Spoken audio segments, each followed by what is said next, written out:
Françoise Hardy, l'héritage de Johnny Hallyday. Son avis sur l'épineux dossier.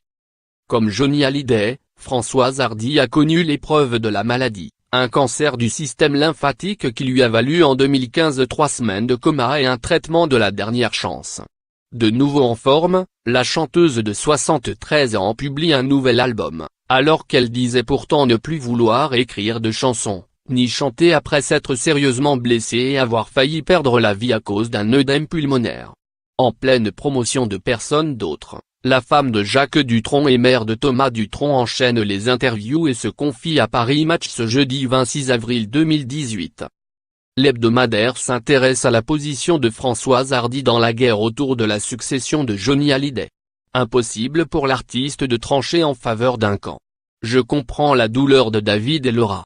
Mais la vie de Johnny a été un déballage permanent. Je comprends que Johnny ait voulu organiser sa succession afin que ses filles les plus jeunes ne manquent de rien. Mais il parlait peu, voire difficilement. Son inhibition l'a empêché d'aborder la situation avec ses aînés, commente-t-elle.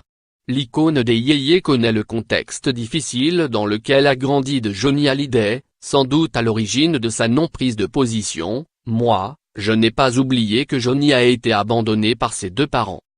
Tout comme son époux, Françoise Hardy n'était pas présente aux obsèques du rocker français, décédé en décembre 2017, organisées en l'église de la Madeleine. Elle explique pourquoi: j'étais en plein enregistrement et je ne voulais pas passer 3 heures dans le froid de la Madeleine et prendre le risque de tomber malade. La chanteuse revient également sur l'absence de Jacques Dutronc, extrêmement triste de la disparition de son ami. Il ne se voyait pas partager sa peine en public, confie-t-elle. Aux côtés de Johnny Hallyday lors de ses dernières scènes pour Les Vieilles Canailles, Jacques Dutronc était angoissé pour lui. Il a vraiment cru qu'il n'arriverait pas à terminer la tournée. Il l'a vu souffrir de manière insupportable. Moi, quand je suivais une chimio, il me fallait au moins 2 semaines pour m'en remettre. Johnny, lui, suivait son traitement et montait sur scène dès le lendemain.